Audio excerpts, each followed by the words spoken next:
Hi friends, this is Dina and welcome to my new video. I feel like I've been saying this a lot recently, but I'm sorry I haven't been very active here again. But I'm back with a tutorial video. Along other videos, I'll try to post more tutorial videos to YouTube every month from now on. But in this video, we are going to be making this dreamy, misty forest painting that I think is pretty beginner friendly and simple, can be only created with a few different colors and only took me less than an hour to paint. But before we get into the actual video, I quickly want to say a big thank you to all my patrons for supporting me and my channel. I just launched my Patreon page where I have already uploaded an exclusive real-time painting process and a tutorial video of the snowy cabin painting, and I also have a tier with physical rewards. I will upload a new exclusive tutorial video to my Patreon every month, so if you like tutorials, I would highly recommend checking my page. Plus, if you want to see the real-time process for this painting we are working on in this video right now and see my techniques a bit better, you will find that about 45-minute video on my Patreon page linked below. But let's get into the actual video now. So I used washi tape to tape the edges of my painting. I always do this because I like sharp edges. I'm painting this with Royal Talens gouache as always. I use the shades white, black intenso, ultramarine deep, light yellow, olive green, fir green, and raw umber. I use a 200 GSM Rembrandt watercolor journal that was gifted to me by Royal Talens. It has a slightly textured paper, so it works great for gouache paintings. I use these 5 brushes for the painting, but you can also use less. This Princeton wash brush is my favorite when I'm covering larger areas like the sky in my painting, and these 3 brushes were used for the trees, but you could also just use 1 or 2. You don't need to exactly use these brushes by any means. Lastly, I use this tiny detail brush for all of the smallest details on my trees. First, I mix myself the sky color for the painting. I use lots of white and the tiniest amount of ultramarine deep, black, and olive green to create this very light grayish color for the base. I want to say this here in the beginning already, I'm a very unorganized painter, and that's why it's sometimes very hard to make an actual cohesive and easy to understand tutorial when I'm kind of going based on vibes when mixing colors and painting elements. I like to go back and forth sometimes, dip my brush into another color and mix on top of already used colors, so please don't look at this video and think you have to do everything exactly like I'm doing. You can just make similar looking color or change the colors a bit, and you can create any kind of layout with the trees that you like. Try to find freedom in what you create. That's the whole beauty of the practice. But anyway, with that light bluish gray, I painted the whole sky of the painting. I'd say that I painted 2/3 down from the top and left the bottom of the painting without color for now. I had to make a few layers because for some reason in the sketchbook my paints look a bit streaky if I go for more watery paint layers. I often get a lot of questions about this, but I usually add water to my gouache color mixes until the consistency is creamy or milky and really nice and smooth. But of course, some elements and areas of the painting look good and benefit from these almost watercolor-like washes, so sometimes I add more water based on what I'm painting. Throughout almost this whole painting process, I was working with this color I mixed for the sky, and for the first layer of trees in the back, I just mixed some more black and ultramarine deep to that color, so we just get a slightly darker color. It's good to use that previous mixture because then you can see the slight difference in color, but you can also save some paint and you might have a more cohesive color scheme in the end when you mix to the colors you have already used in the painting before. I think for this first layer of trees, it's important that your color is just slightly darker than your base color. If when you add that color to your paper, you can just barely see the trees, it's probably perfect. Gouache usually dries a bit darker, so for me that barely visible color dried to a perfect light gray tone. I always paint my trees like this by first making the trunk by painting a line in the middle and then starting to make the branches along the line from the top to bottom. You'll see that process better when we are making some of the darker trees in the front though, since the trees in the back are so light. But I also made the trees in the back a bit less detailed and more ambiguous, if that makes sense. So for example, I didn't use the smaller brush and create any color variation here or make those visible separate branches like I did with some of the bigger trees in the front. I made the trees different in height and size. Some of the treetops reach higher, and that just makes it more interesting and a bit more realistic in my opinion. In the next layers of the trees, when we go gradually darker with the colors, I'm not adding as many of the trees for each layer. I pretty much filled the background with the lightest trees here, but next when we're adding some darker ones, I'm only adding a few of them, so these lighter gray trees have their moment and you can see them peeking from behind the bigger trees. Like I said in the beginning, I was using 3 different brushes across this whole painting when I was painting my trees. I don't really know why. Again, I said that I like to go based on vibes. Sometimes I just feel like picking up a new brush, and that's what I did. But again, you can use, for example, that medium-sized brush that I'm using here next, the size for Etchr Lab brush, something similar if you want to. I think that this smaller brush is very good when we go to some of the trees in the front that need a bit more detail on the branches, but I don't know really why I used, for example, the smaller brush here for the trees in the background. I just went with something and that's what I love about painting. Again, I don't really like to go with any sort of, I don't know, preset rules for what you should do and what you shouldn't do, and I sometimes struggle with that when making these painting videos, but just know that you never have to just strictly follow a tutorial or make everything exactly like someone else is doing. You can really take a lot of freedom in what you do. But for the next layer of trees, I added some more olive green and black to that same color I used before. I just wanted to make this slightly darker color, and this is a bit more green, so it kind of pops out from the background a bit more and just makes that nice gradual color change from that very light gray to the more colorful and dark trees in the top. Like I said, I only added a few of these. I think I only added one in the kind of right side and one on the left side, and I think that just creates some interesting look to this painting. As you can see, the color difference here looks much more great than it actually is in the end, because when we add those very dark trees in the front, the color contrast is so big that you barely even notice that these trees are a different color from the background. But if you spend a little bit more time on it, you will definitely notice it, and it will just make this painting a bit more interesting and nice to look at, I guess.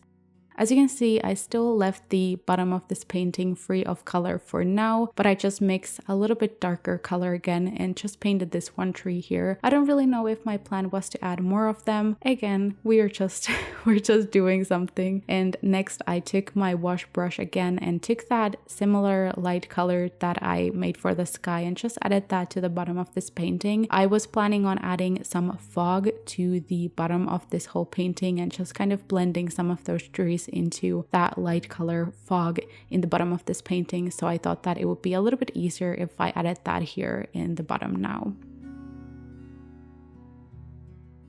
Next, we are going much darker. I didn't make like a super cool color, I don't know, transformation from that super light color to the very dark color. And I kind of like made it very dramatic, but I think that it does work when we do have some of those kind of middle shades there with the trees that I just made. So the contrast isn't that huge, but I think that it still looks very nice and very interesting when you look at this whole painting. So I mixed this very dark color with some black and some olive green and fir green, and I started making these bigger trees in the front, and as you can see I made them much taller than the trees in the back, so they will definitely pop from the background really well. And for this biggest tree here in the middle of the painting, I started using that smaller brush and creating a little bit more detail. So again, I made that line for the tree trunk and I made the branches going down along that line, but I started making more of these individual branches. So instead of just doing a couple of those horizontal lines along that tree trunk, I instead made one and then I made those separate branches from that one branch. I just realized that this is very hard to explain without saying the word branch like a million times, but basically I'm creating one line and then I'm creating these individual lines kind of almost vertically along that line to create these almost needle-like branches for these trees. So in reality, if you look at a pine tree or a spruce tree, it has these, I think the name is core branches, and then it branches into these needle branches that have the little needles in them. I don't know if that is correct, but I was just struggling with the fact that I was saying branches that are branching. So if that makes any sort of sense, there is an explanation. But yeah, I just started to make them much more detailed and much more full, and I created more lines so they just look like there is much more going on. So you can see that there is definitely a difference between these darker trees that I'm making here in the front compared to those very simplistic, very ambiguous looking trees in the back. If you want to make this painting even more simple and beginner friendly, if you're looking at this and you are thinking, I might not be able to do that, you can make this painting very simple. You can just basically use that same kind of rule of making a forest by going with the lightest shades of trees in the back and then just coming to the front and just gradually making them darker. You don't really even have to add any details. If you just gradually darken your colors to the front, it will look really pretty and you will have a very nice cohesive little forest painting done. But I wanted to add some more details into my painting. So this biggest tree that is here in the middle, or the tree I guess that reaches the highest point in my painting, as you can see, I didn't paint the whole bottom of that tree black. So instead now I took my Filbert brush and I started blending some of those colors from the bottom of that tree to the white below. So I didn't make a, separate exciting color mix or anything. I pretty much just used a damp brush and just kind of dipped it to the darker color and the lighter color to create this nice olive green middle shade, and I used it to add it to the bottom of the tree, and then I used my damp brush to blend the white of the bottom of the painting to that color to create this nice, not super smooth gradient for the tree, so it looks like there's some fog rising from the ground level and it's like maybe even covering some of the trees below. I think that this definitely made this painting look very interesting and I really liked the effect. I also added that really light color to the bottom of some of the trees in the left and the right side. I didn't add much of it, but I think that it just created this very nice and hazy look to this forest and just made it look a bit more mysterious.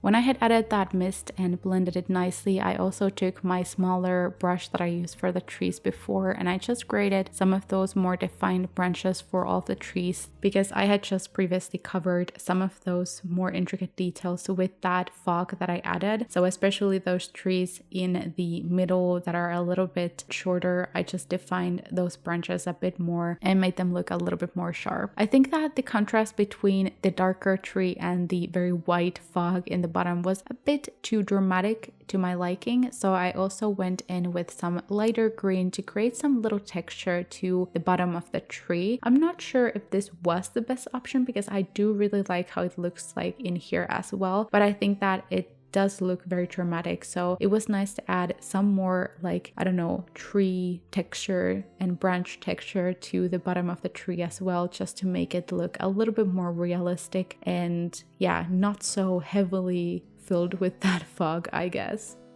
At this point, when I was really happy with how my painting was turning out, I started working on the last details, and this is actually a part that took me quite a long time. I think that this painting already looks really good as it is right now, but I still wanted to add some more detail to the trees so they're not as harsh and just black silhouettes basically. So I took my detail brush that I showed you here in the beginning and I mixed in some light yellow with some white and just a tiny bit of olive green to create this really nice and light olive green color, and I started adding some little details to the branches of all of the trees shown in this painting. So I was mainly focusing on those top parts of the trees and those especially dark areas of the trees. And as you can see, I started adding these very relaxed little light lines to the trees. And these are of course going to be the branches on top. I think that is quite a hard thing to explain what I'm exactly doing, but I'm kind of focusing on these branches as like a bunch. So you can think about a branch coming off of the tree. So I'm just kind of detailing that a bit and adding some highlights to that that so we can see it better. I'm kind of focusing on creating these little vertical lines in a horizontal row or in a horizontal line so that the layers of the tree branches would just look a little bit more realistic. You can think about this process as creating highlights for the trees because of course we have already the shadows placed. We have basically almost black trees here, so now we are just creating those little highlighted spots where maybe the light is hitting in these trees. And I also noticed that some of them were a little bit harsh, so I just took my damp brush and blended some of them into that black background a bit more. You can see that I'm tapping my paints with my fingers a lot, and I like to do it whenever I want to dull some colors a bit. So for example, if I'm adding, color onto my trees, I feel like maybe it's a little bit too light or it's just a little bit more vibrant that I would like. I'm just going in and tapping it with my finger whenever I add it on. So I think that that usually makes it a little bit more dull and just kind of tones it down a bit. Besides making those branch shapes, I also added some little dots with the same brush and same color to my trees. I don't know, but I think that it just looks really natural and more realistic when I just add some more texture to the trees. Overall, I really enjoyed the process of creating something detailed by basically being just messy. I love painting processes where more is more and I don't really have to think about all the details too much and kind of like make sure I perfect everything. So it was a very freeing process of being able to just add these little details and textures everywhere and seeing how it actually, instead of making it messy, it was actually making it look more alive. As a last details for the trees, I actually took some of that background color that I used for the sky and just added some highlighted little branches on the trees. You can think about this as highlight, or you can think about this as like maybe the first snow. That was kind of my initial idea, and I think that it just looks really nice and it just makes a really nice contrast in this painting. It just kind of takes these trees to the next level. But again, if you want to simplify things, that's fine.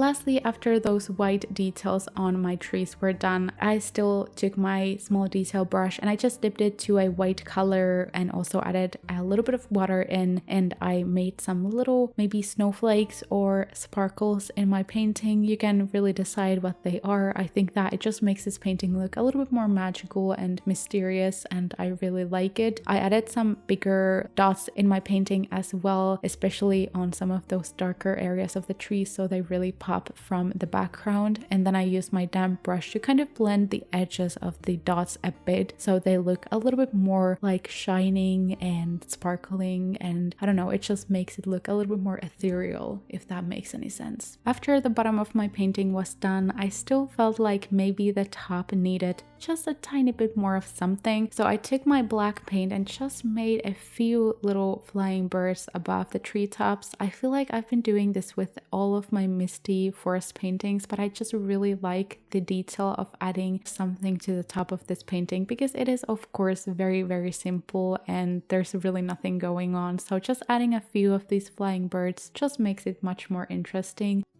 But that is it for this whole painting process. I really loved this and I think that it turned out so interesting with the fog and all of the details on the trees, and I really hope that you like it as well. Again, if you do want to see that real-time painting process, I will have my Patreon page linked below and you can check it out with my mid-tier. I would highly recommend you to check it out if you like more of my tutorials. And yeah, thank you so much for watching, and thank you again for my patrons for supporting my channel. It means a lot. If you like this video and you haven't already, make sure to subscribe to my channel, like this video, and comment a cloud emoji down in the comments, and maybe tell me what I should be painting next. Thank you so much for watching, and I hope to see you in my next video. Bye bye.